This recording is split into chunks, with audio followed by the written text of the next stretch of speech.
Welcome, everybody. We're so glad that you're here. I'm Jennifer Scott, the Director of Development and Marketing here at the Patch, and I'm going to be the host.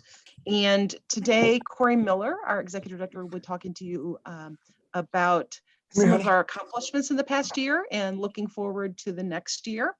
All right, so this is the State of the Cabbage Patch report. So we at the Cabbage Patch are approaching the end of our fiscal year. And so it only makes sense to reflect on what has happened in the last year and a little more on what lies ahead for us.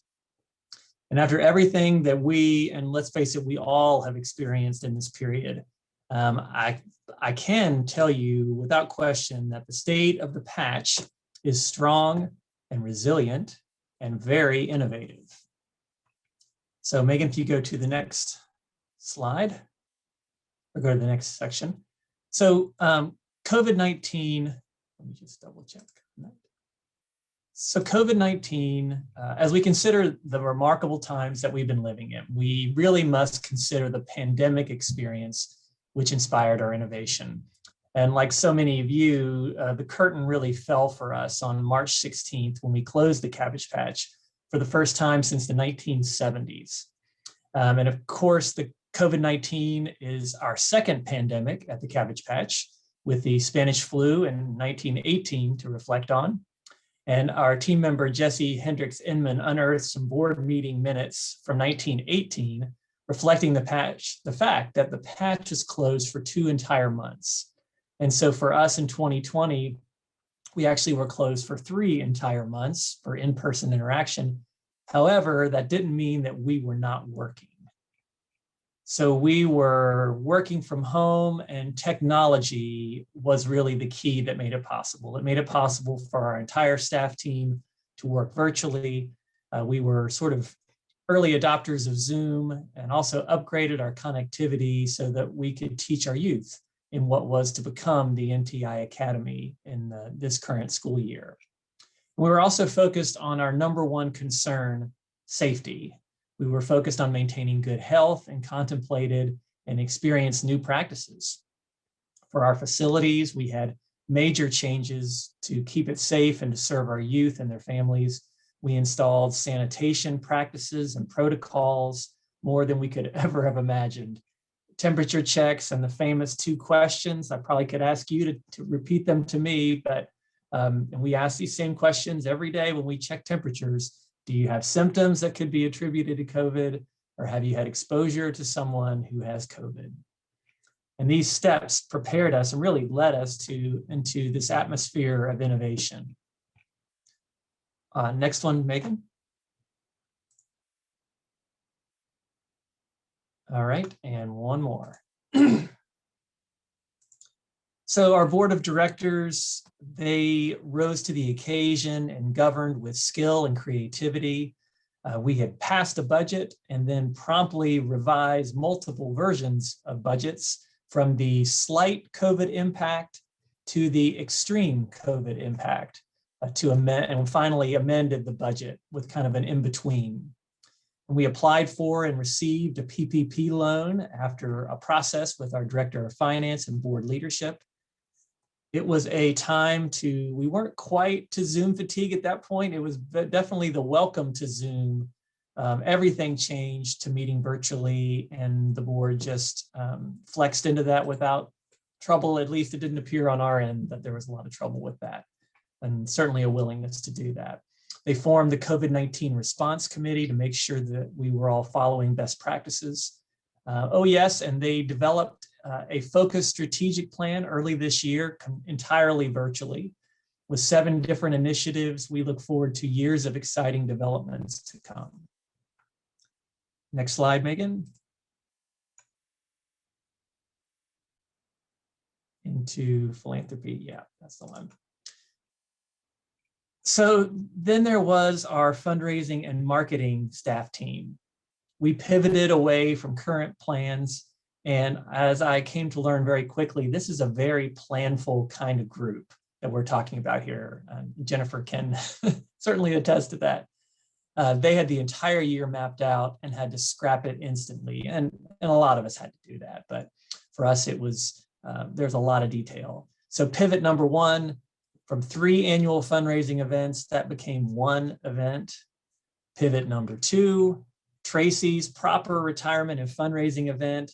It was planned for April, right around now, with the venue and details and meaningful, like a real painstakingly meaningful program, just a lot of details to put together, a lot of things to coordinate, well imagined. And of course, we pushed back the date and then finally decided that in person just wasn't going to happen. And so then we had it entirely, well, pretty much virtual. A few small groups were there and we broadcasted it. It became this week-long show, that something very different, but something quite wonderful. Pivot number 3, our 1 fundraising event goes 100% virtual, and yet we still meet our goal, so which we were thrilled about. All right, Megan, next one, let's go to the youth programs. So on the youth program side, after we closed on March 16th, our program staff went into action with new youth programs version 2.0. Our youth workers became case managers and supported families and talked with youth during their first non-traditional instruction. If you can remember back that long ago, it seems like. Then they innovated quickly into version 3.0. And Megan, I'm sorry, did you push to? Okay, so this is 2.0. You see Megan there delivering things to families, and you see Miss Bianca with her art packages that were delivered as well. So let's go to the next one. All right, so 3.0.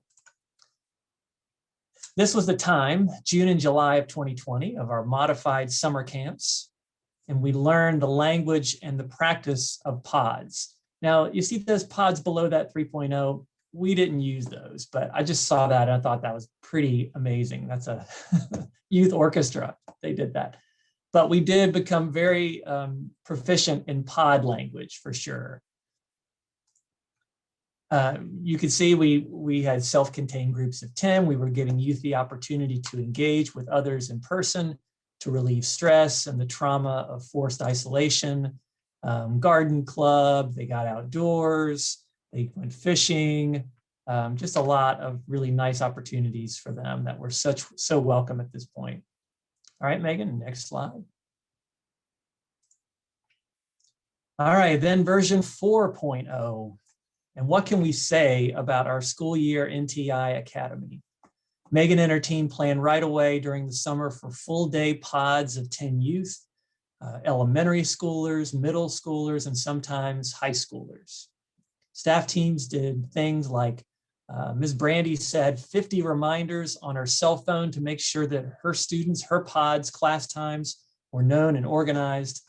And there were 10 youth per pod, and each pod includes representation from multiple schools with multiple classes, multiple tests, and multiple assignments. Complicated.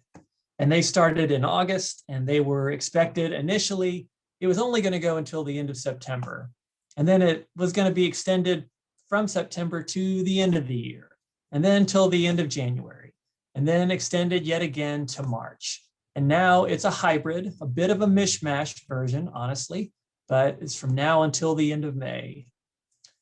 And so talking about our class teachers' willingness to serve our kids, it reminds me in a way of how I think a lot of times we talk about first-generation college students. Because I think it's easy to over-romanticize how amazing and positive it is to be a first-time college student. But the truth of the matter is that it's very hard. It's easy to forget how challenging it is. Our NTI Academy was very challenging for our youth program staff team. Because if you think about it, our pod leaders, our teachers, their original job descriptions were for in-person jobs. Then they became case managers. Then they became classroom teachers. And all of it, and they would probably do about anything because really their commitment is to the Cabbage Patch youth. All right, Megan, would you go to the next?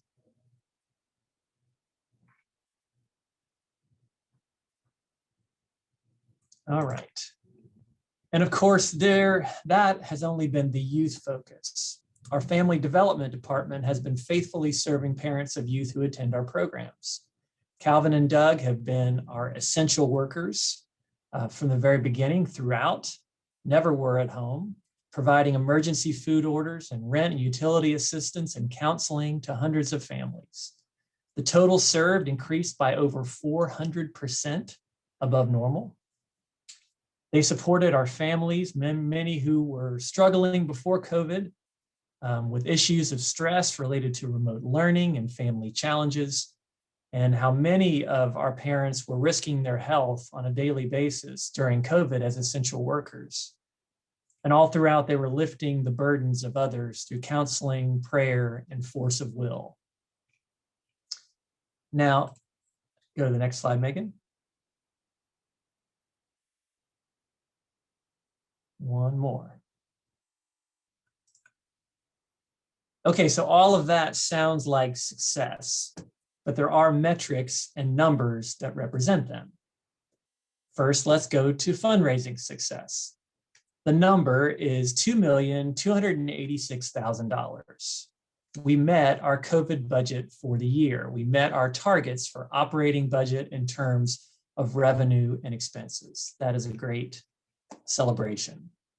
Then program success. I shared the 400% number from family development, serving unprecedented numbers of families in an unprecedented number of ways. Then there's 13,000 plus. That's another metric. That's the number of assignments completed by our NTI Academy. And that's probably a good bit. Megan, I don't know what you would say, probably now. Do you think we'll get to 20,000? Oh, I think so. 13,000 was back in late January. Right. So, but still, it gets your attention, that number. Then 171, and that's the number of unique young people that were served in our summer camps that were modified last year. And we were very intentional about that to try to give as many different youth a chance to have a week in camp. Okay, 50 students are served each day in our NTI Academy. And although it pains us because it's a smaller number than we would like to serve, COVID restricted our numbers to 5 pods of 10 students. And we were keeping them all completely self-contained and not cross-contaminated. And we serve that many every day during the school year. Another really good number is 5 to 1. And that's the ratio of students to teachers in our NTI Academy we offered. And we're very proud of that number because the temptation was to push that number higher and higher. But as we know, having smaller size allows for much richer support and instruction, and it allows for the longevity of our teachers as well. Then there's 100%. 100% of all of the 50 young people we served for NTI Academy passed their classes. No one failed. And that's a big deal. All right, Megan, let's go to what's ahead. Well, if you go to the first one, academic recovery, that's it. Academic recovery and social emotional recovery. The next 2 or 3 years, we have been told to expect recovery work to continue. You probably heard that. And that's one reason we're proud that our behavioral intervention specialist, Micah Wilson, is now full-time in that role instead of just being part-time. And she continues to make a very critical impact with our youth. And we're proud that she was on the cover of Louisville Magazine too. Let's go to the next one.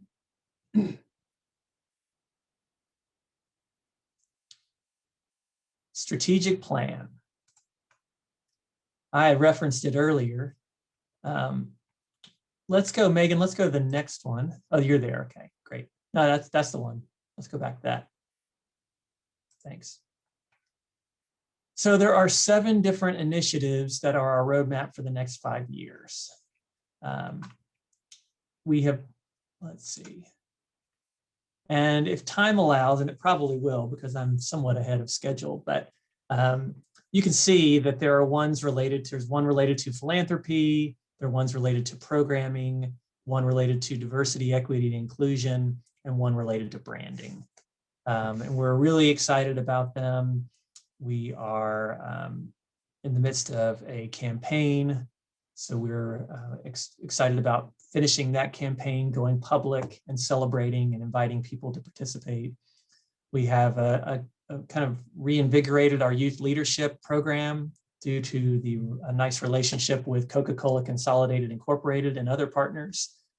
Career Center is something that we're very excited about, and almost everybody gets excited about that one because we want to make sure that our college scholars and others really have career opportunities as much as college is a bridge to the career that they want to achieve. And so we want to do everything we can do to give them opportunities for internships and other types of things.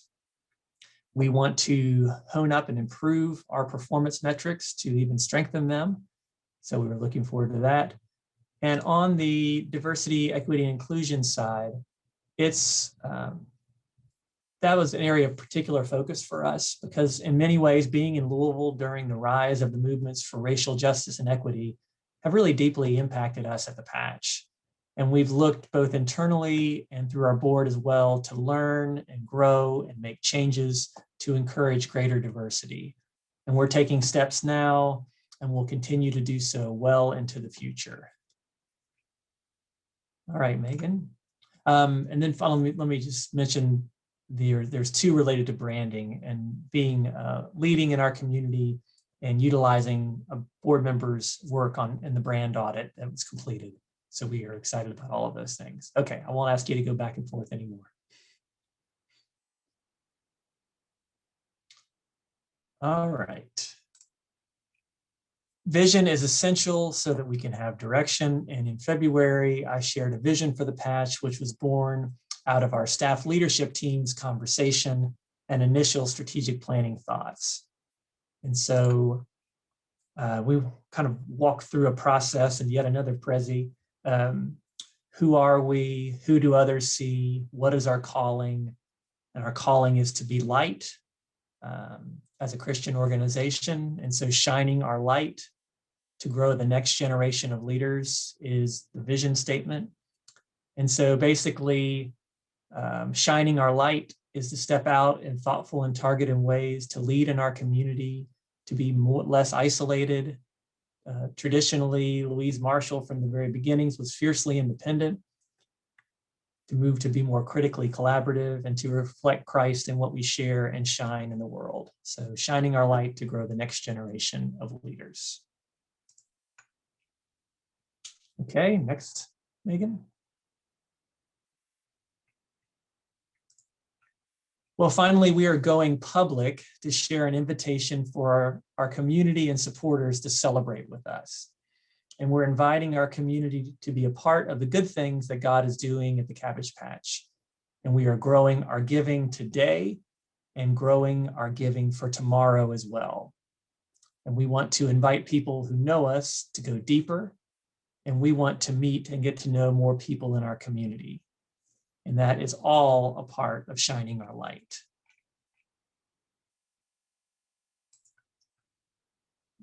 Okay.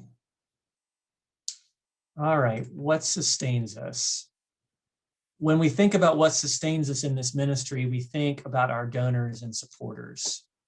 The Patch has been blessed with pre-pandemic stability through the hard work of many of you here on this Prezi. On this Zoom call together. During the pandemic, there was truly heroic support multiple times during the year when our supporters rallied to the cause of our children and responded to our efforts to serve them in the NTI Academy. And in a way, the pandemic was a proof of concept for our endowment. And what I mean by that is that without our endowed funds supporting our operating budget, where there's really no way that we could have kept all of our staff gainfully employed during the pandemic. And if we had to furlough staff, we would not have been able to continue to serve our youth throughout the pandemic in so many different ways. We would have lost momentum and we would have been forced to mainly consider our own survival and not as much of that of our children and their families. Okay.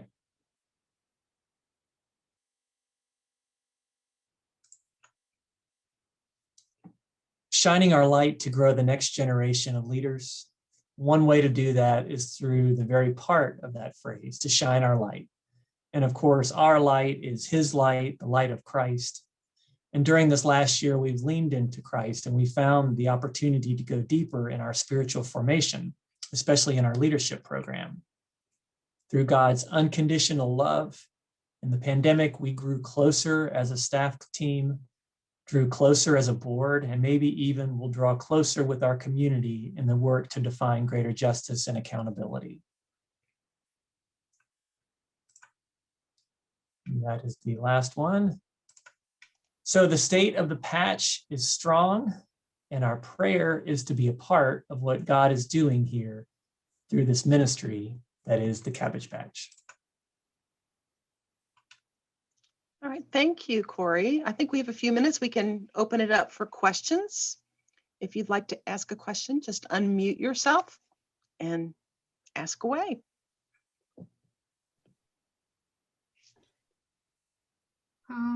May I ask a question? Can you hear me okay? Yes. Yes. Okay. I have been a donor for the Cabbage Patch, but I am also a CASA. So I probably think you already know that Kentucky has the highest child abuse cases. Mhm. So when I see some children who doesn't have any guide in my CASA program, I really like to somehow link to the Cabbage program, Cabbage Patch program. I don't know the capacity the Cabbage Patch can take, because it seems like it's really surprising that you've been doing so well, but we just have so many kids who needs guidance. So if you can just say something about your thought on the current Kentucky situation, I'll appreciate it. Thank you. For sure, and I'll share this forum with including Megan as well with this, but it is very disturbing. We are part of a group of organizations called Face It, and it's an initiative that was encouraged by COSIR Charities to really do something about the situation that we find ourselves in Kentucky as the state with the greatest amount of okay. I don't know what we did, Corey. Maybe you can just push unshare. Yeah, I'm not running this meeting, Jennifer. I think you are. I think you can cancel it. Somebody said inadvertently hit it. Yeah. Megan, you are muted. It is not mine. Yeah. Jennifer, can you just go to share and just end it? Yeah, let me see. Okay. Is that? Nope, I just see there's a. No, what's happening? Well, just go to the options on the top on the. There we go.